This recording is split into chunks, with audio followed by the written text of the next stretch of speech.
Welcome. I'm your host, Paula Scatoloni, the founder of Transformative Harmonics, a podcast that offers listeners a synthesis of ancient wisdom and modern science. Hello, and welcome back to Transformative Harmonics. I'm Paula Scatoloni, and this is a short check-in in between my guests that gives us a chance to settle into maybe one concept as opposed to a whole handful or buffet, which usually occurs during the longer shows. Gives you a chance to take some of the pieces of my programs and our community and digest it in one small bite.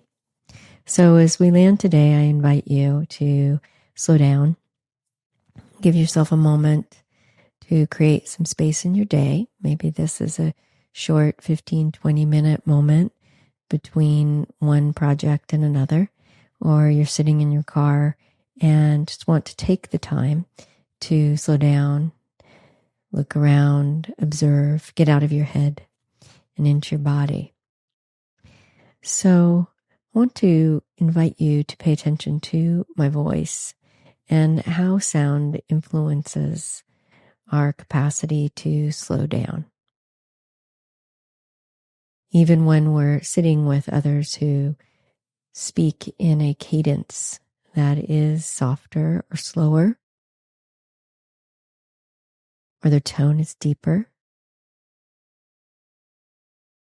or their pitch might be tight or flowing. This all influences your nervous system and your ability to settle. And when you speak with others, you can hear in your own voice. Sometimes it's harder to hear your own voice, but you can hear in others' voices, whether they are organized in defense or not. Because when we're organized in defense, our voices can sound a little like this. We contract them, or they can be very high-pitched, or have an aggressive edge to them. And as we start to move into more and more safety, our voice changes. And so giving yourself a moment to feel into how my voice lands. And it may hit your nervous system and just kind of slide right in and help you drop down a notch. Or it may feel a little agitating. I know I used to be someone who felt agitated at sometimes a voice that had a lot of inflection. And that can tell us something about your nervous system. Again, there's no right or wrong. It's like how that pathway of information influences you and how you respond based on what you're hearing. The high pitch and the low pitch and that middle ground. And that's what my voice offers, is that middle ground, which is associated with presence and spaciousness. And we're cultivating that within ourselves so we can offer that to others. At least that's what we're doing in my programs. So I'm going to start with a quote. In a few episodes, I'm hoping to bring this author on to meet with us. Her name's Anne Baring, and she's a Jungian analyst and is well known in her work of bringing soul back to humanity. And this book is called The Dream of the Cosmos. We use it in my class. And I'm going to use this episode today to just speak into what you may be seeing happening in the world, to kind of ground it in a few pieces so that you can hold the whole picture of what's happening around us. So in this section of her book, and this section is called The Awakening of the Soul, she says, this powerful evolutionary impulse, reconnecting us to our deepest instincts for relationship with each other and with life on the planet, is working a profound alchemy beneath the surface of our culture. Women and men are participating in a process of transformation that is manifesting as a new planetary consciousness. a new cultural impulse whose emphasis is on the growing recognition of the interconnection and interdependence of all aspects of life. So take a moment and start to slow down and become a little bit more curious and aware of what you're seeing at a cultural level right now happen around us. I know many of you and people I meet and sit with are at times feel bombarded by the freneticness of life and the changes that are happening in the world around us. And a lot of systems and processes that are in place feel destabilized and destabilizing at this moment. But there is something else, as Anne speaks of, happening in the culture, in the very fabric of our culture at the same time. So I'm going to draw your attention to that, because in our programs, when we speak about this collective shift or a move towards a more embodied, what we call lunar aspect of ourself or archetype, the yin, and the rebalancing of the lunar and the solar energies, the inner yin and the inner yang. We are talking about a cultural shift.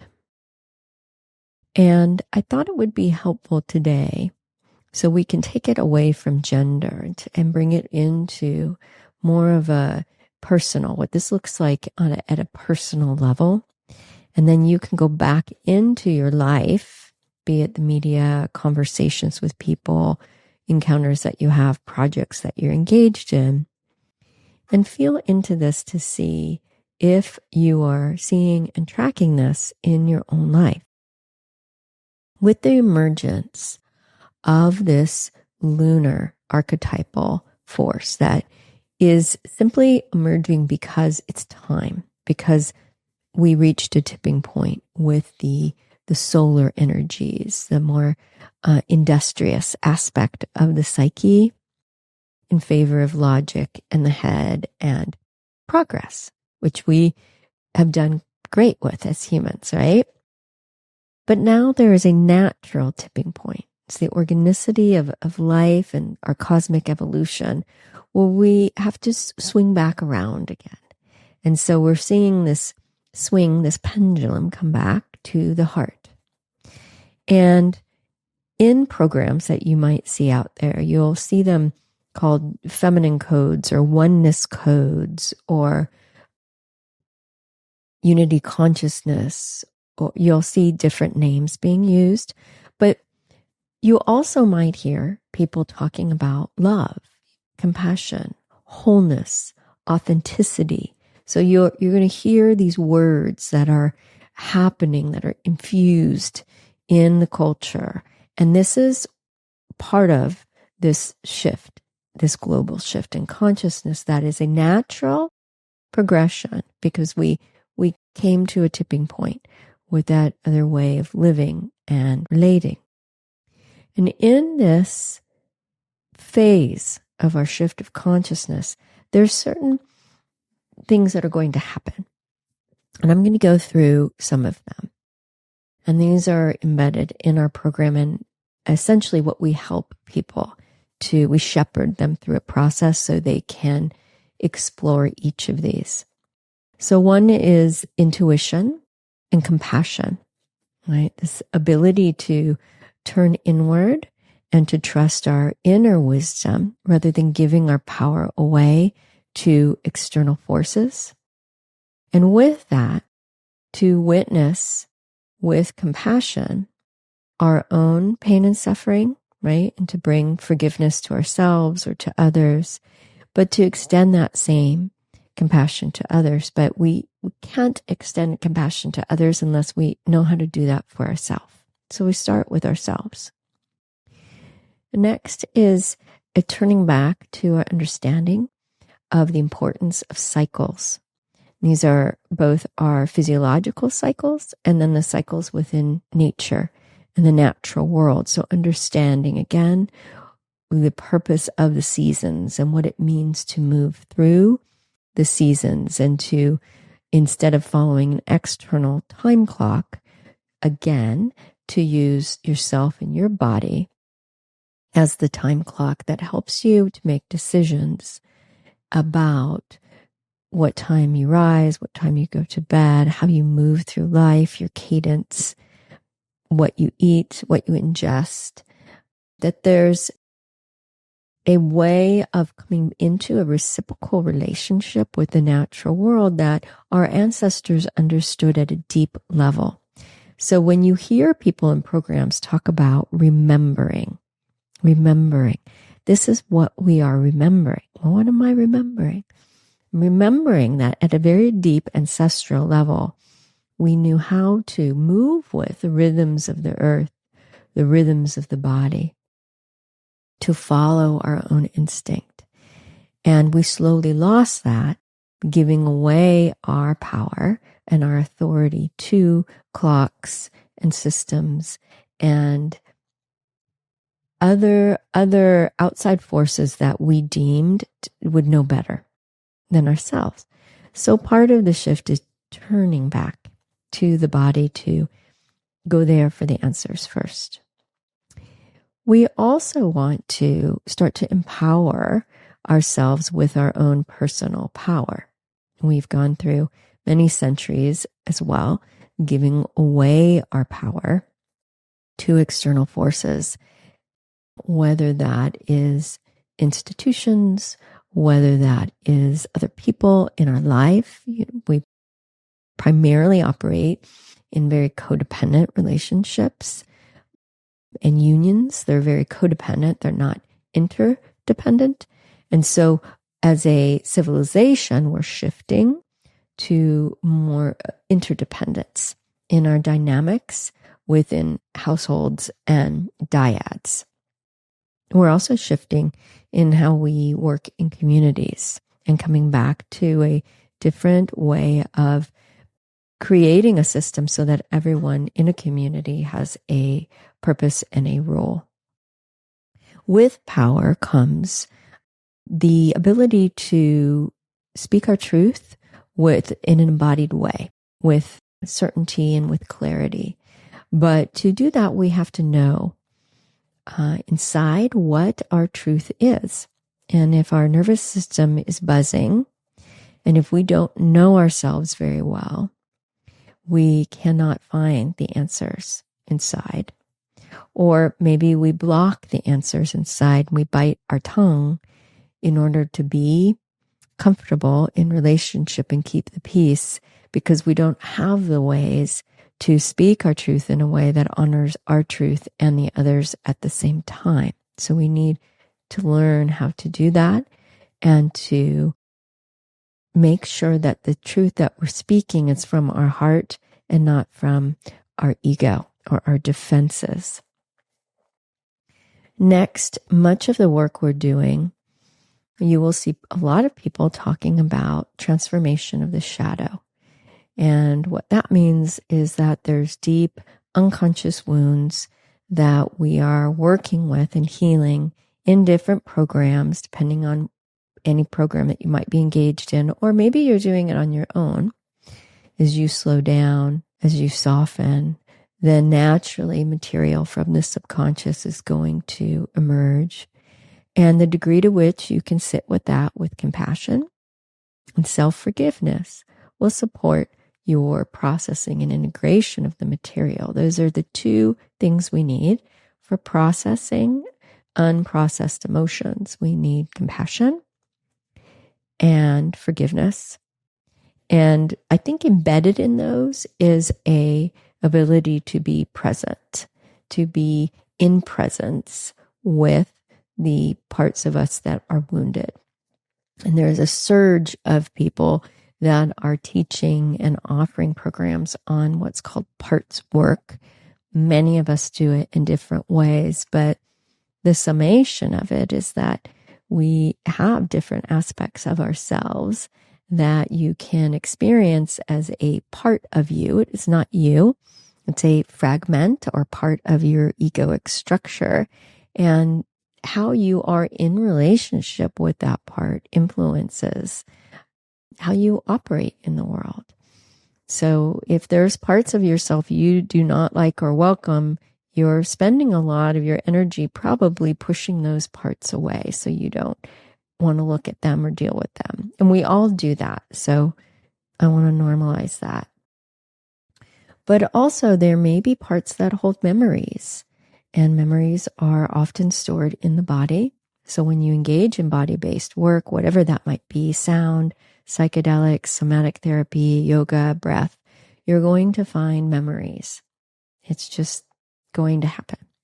So the degree to which you can be in compassion and presence and forgiveness as you tap into and sit with those parts is part of what alchemy, if you hear people using that word, that's what alchemy is, right? When these wounds are transmuted through our emotional body. And there's a physiological aspect to that when that happens in the right way. Next, there is a collaboration movement over competition. So you'll see many people starting to collaborate, to share resources, to share their platforms from where they teach or work or create community. Collaboration is something, again, that we have a deep wisdom, and we're remembering what that's like to work in a collaborative way, to live in a collaborative way, and to move out of this feeling of competition that's driven by a sense of not enough. So as we work on ourselves and we feel a sense of enoughness and understand that there is enough for everyone, then we don't need to grab and be aggressive or fight for space, attention, social media, clicks. We start to sit back and trust that the right people at the right time and the right way will find us, if you're professional, or that life, we go back to rhythms, will give us exactly what we need in the right moment.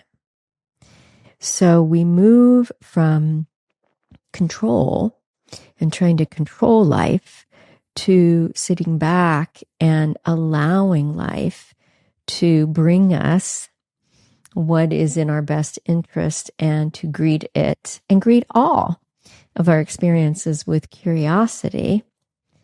I wonder what this is. I wonder why this is here, which is a very different way to move through life, right? It makes everything more spontaneous and brings some playfulness and fun, even into things that are difficult.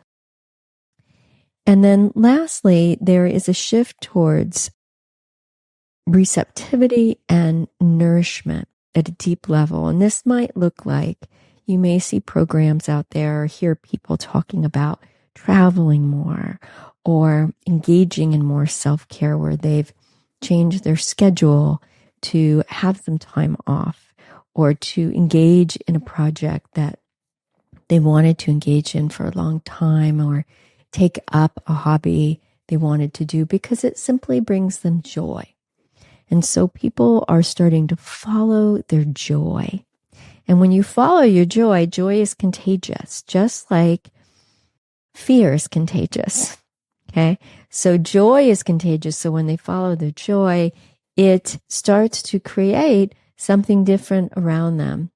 And from that, they may find that more joy shows up. So it is something to be curious about. There is also a focus on learning how to receive. Many people, myself included, are focused on being in service to others, which is fine. But there's also a piece of self-care and self-love that is about knowing how to give to yourself. and how to receive when someone offers you, and how to value yourself and others equally in a way that doesn't put you in a position where you're over giving or over caretaking. And so you may see in the culture support available for taking trips, coming into communities where they are sharing music, taking opportunities to do a training that is in a beautiful setting where you're nourished, mind, body, and spirit, but you're also getting your professional credits if you need them. So these are some of the ways that I see when I look at culture. I can see these pieces of the resurgence of the lunar energy there, embedded in the culture and happening whether people notice it or not. In our program, we're bringing more attention to that because we are putting the responsibility in the person's hand to say, you can create this, you can expedite this, you can be in relationship with it as it's happening. So it's not something happening to you. You're actually on board with it. And then when that happens, even more magic happens, right? Because there's more of you that's saying yes to this process of this rebalancing. And everyone needs the rebalancing. It's not a matter of them and us. And it is because we have all lost. We've lost what Ambering would call the soul, which is the heart. And it's deeply connected to our instinct and our ability to know ourselves beyond the physical form. And it is still embedded and known in many cultures, but most of us, the people I work with, have lost our way with it. We have lost that aspect of ourselves, put it aside, tucked it away. Usually during childhood, something happened and these pieces of ourselves that were connected to nature and creativity and emotion and intuition got put away in service of what society valued. So this is really a remembering, a reclaiming, a returning to these parts of ourselves that are there. They're not gone, but they need to be remembered and awoken. So I hope that this gives you a tangible way to go back into culture, to spend time in your week paying attention to these values and where they may be popping up, because this civilization right now not only is going through a lot of dismantling and destruction, but there is a lot being built and being fed, like the soil's being watered, right? Without people actually being aware that that's happening. So I want to bring that attention so you can become co-creators in this movement and not simply observers of it. So I will look forward to seeing you again with my next guest. And I hope that you've had something that you can chew on, digest, and let percolate in the week ahead.